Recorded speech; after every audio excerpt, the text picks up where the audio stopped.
हिमालय की पहाड़ियों में बसा एक पुराना ब्रिटिश बंगला। चारों तरफ देवदार के घने जंगल और रात होते ही अजीब सी खामोशी। Morgan house. कालिम्पोंग में बसा मॉर्गन हाउस। दिन में ये जगह बहुत सुंदर लगती है, पर जैसे ही सूरज ढलता है यहाँ का माहौल बदलने लगता है। लोग कहते हैं इस बंगले में आज भी एक अंग्रेज़ औरत की आत्मा भटकती है। ये कहानी उसी रहस्यमय जगह की है। करीब 1930 के आसपास जब भारत पर अंग्रेज़ों का राज था, तब एक अमीर अंग्रेज़ व्यापारी जॉर्ज मॉर्गन ने इस बंगले को बनवाया। जॉर्ज मॉर्गन को पहाड़ों से बहुत प्यार था, इसलिए उसने इस बंगले को बिल्कुल यूरोपियन स्टाइल में बनवाया। पत्थरों से बनी बड़ी सी हवेली, लंबे लंबे गलियारे और सामने खुला मैदान। उसकी पत्नी लेडी मॉर्गन भी यहीं रहती थी। कहा जाता है कि वो इस घर को बहुत प्यार करती थी और इसे कभी छोड़ना नहीं चाहती थी। लेकिन कुछ साल बाद लेडी मॉर्गन की मौत हो गई और यहीं से शुरू हुआ इस हवेली का डरावना इतिहास। लेडी मॉर्गन की मौत के बाद जॉर्ज मॉर्गन इंग्लैंड वापस चला गया। बंगला कई सालों तक खाली पड़ा रहा, लेकिन आसपास रहने वाले लोग कहते थे कि रात में उस बंगले से कदमों की आवाज़ें आती हैं, जैसे कोई हील वाली सैंडल पहनकर लकड़ी के फर्श पर चल रहा हो। कभी कभी खिड़कियां अपने आप खुल जाती थीं। लोग डरने लगे। धीरे धीरे उस बंगले के बारे में अफवाह फैल गई कि वहाँ लेडी मॉर्गन की आत्मा रहती है। बाद में यह बंगला सरकार के पास आ गया और इसे टूरिस्ट गेस्ट हाउस बना दिया गया। लोग यहाँ रुकने लगे, लेकिन कुछ मेहमानों ने अजीब बातें बताई। कई लोगों ने कहा कि रात में किसी औरत की परछाई गलियारे में घूमती दिखती है।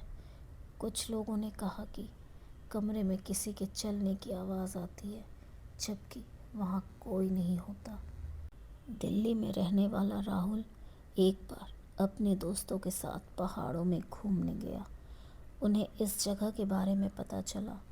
राहुल बोला, चलो यार वहीं रुकते हैं, थोड़ा एडवेंचर भी हो जाएगा। दोस्तों ने भी हाँ कह दी। शाम तक वो लोग मॉर्गन हाउस पहुंच गए। बंगला सच में बहुत खूबसूरत था, लेकिन अंदर जाते ही राहुल को अजीब सा एहसास हुआ, जैसे कोई उन्हें देख रहा हो। रात के करीब 12 बजे सब सोने चले गए। कमरा शांत था, बाहर ठंडी हवा चल रही थी। अचानक राहुल की नींद खुल गई। उसे लगा जैसे कोई गलियारे में चल रहा है। हील वाली चप्पलों की आवाज़ थी। राहुल ने सोचा शायद कोई और गेस्ट होगा, लेकिन जब उसने दरवाज़ा खोला तो पूरा गलियारा खाली था। राहुल वापस कमरे में आ गया, लेकिन कुछ मिनट बाद फिर वही आवाज़ आई। एक बार उसने खिड़की से बाहर देखा। लॉन में एक सफ़ेद कपड़े पहनी औरत खड़ी थी। उसके लंबे बाल हवा में उड़ रहे थे। राहुल का दिल ज़ोर ज़ोर से धड़कने लगा।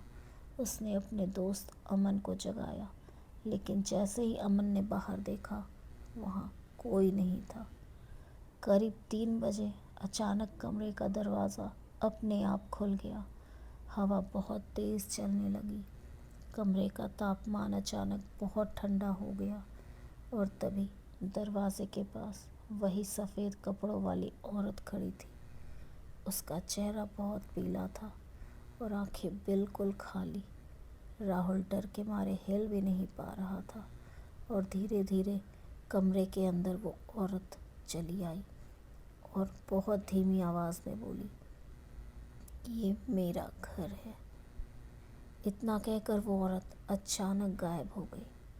कमरा फिर से शांत हो गया। राहुल और उसके दोस्त पूरी रात नहीं सो पाए। सुबह होते ही वो लोग वहाँ से निकल गए। जब उन्होंने वहाँ के एक बुज़ुर्ग से यह घटना बताई तो वो मुस्कुराया। उसने कहा, तुम लोगों ने लेडी मॉर्गन को देख लिया। लोग कहते हैं कि वो आज भी अपने घर की देखभाल करती है। अगर कोई गेस्ट गलत हरकत करे तो उसे डरा कर भगा देती है। आज भी जो लोग मॉर्गन हाउस में रुकते हैं उनमें से कई लोग अजीब घटनाओं का अनुभव बताते हैं। रात में कदमों की आवाज़, खाली गलियारों में परछाई, दरवाजे का अपने आप खुलना और किसी के देखने का एहसास होना, ये सब वहाँ की आम बात है। कुछ लोग कहते हैं कि ये सिर्फ कहानियाँ हैं, लेकिन जो लोग वहाँ रात गुजार चुके हैं वो जानते हैं कि उस हवेली में कुछ तो ज़रूर है। और शायद लेडी मॉर्गन आज भी अपने घर में चुपचाप घूमती रहती है। इसी जगह एक और घटना घटी थी। दिल्ली का ही रहने वाला आदित्य अपने कॉलेज के 2 दोस्तों के साथ नॉर्थ ईस्ट घूमने आया था। वो लोग दार्जिलिंग और आसपास की जगह देख रहे थे। उसी दौरान किसी टैक्सी ड्राइवर ने उन्हें मॉर्गन हाउस के बारे में बताया। दिन में बहुत सुंदर है, लेकिन अगर हिम्मत है तो वहाँ रात भी बिताना, ड्राइवर ने हंसते हुए कहा। आदित्य को यह सुनकर मज़ा आया। उसे एडवेंचर पसंद था, इसलिए तीनों दोस्तों ने तय किया कि वो उसी रात मॉर्गन हाउस में रुकेंगे। रात को करीब 12:30 बजे सब सो गए थे, लेकिन रात के 2 बजे आदित्य अचानक डर कर उठ बैठा। उसे एक ऐसा अजीब सा सपना आया। सपने में उसने देखा कि वो हवेली के पीछे बड़े जंगल में खड़ा है और कोई औरत उसे बुला रही है। ये बार बार कह रही है, यहाँ मत रहो। आदित्य को सपना इतना वास्तविक लगा कि उसका दिल तेज़ से धड़कने लगा। उसने पानी पिया और फिर सोने की कोशिश की। करीब 3 बजे उसे लगा कि कमरे में कुछ अजीब है। उसने देखा कि उसके दोनों दोस्त कमरे में नहीं थे।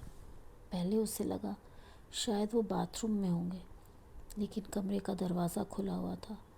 आदित्य घबरा गया। उन्हें ढूंढते ढूंढते वो हवेली के पीछे वाले लॉन में पहुंच गया।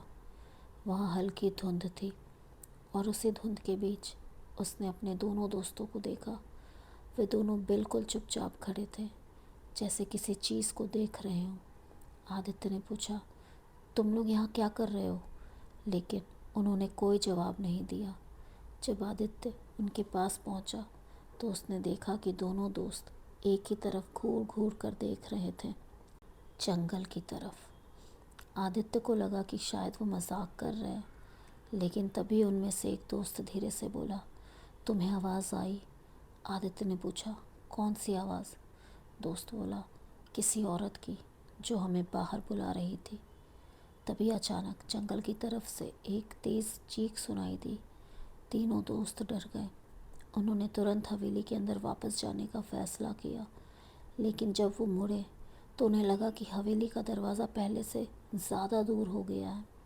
जैसे वो जितना चलते थे, हवेली उतनी दूर होती जाती थी। काफ़ी देर बाद वो किसी तरह वापस अंदर पहुँचे। कमरे में आकर उन्होंने घड़ी देखी। घड़ी में 3:05 हो रहे थे।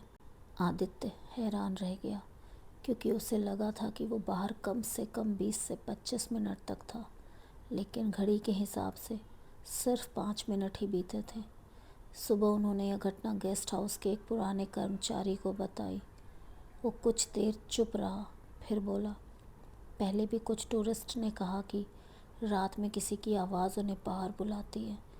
कुछ लोग कहते हैं कि वो आवाज़ पुरानी मालकिन की आत्मा की है और शायद वो टूरिस्ट को किसी खतरे से बचाने की कोशिश करती है। आज भी लोग बताते हैं, जो मॉर्गन हाउस में रात बिताने जाता है, कहते हैं कि कभी कभी उन्हें ऐसा लगता है जैसे कोई उन्हें बाहर बुला रहा हो। कुछ लोग इसे सपना कहते हैं और कुछ लोग भ्रम, लेकिन जो लोग उस आवाज़ को सच में सुन चुके हैं वो कहते हैं ये सिर्फ सपना नहीं था, बल्कि हकीकत थी।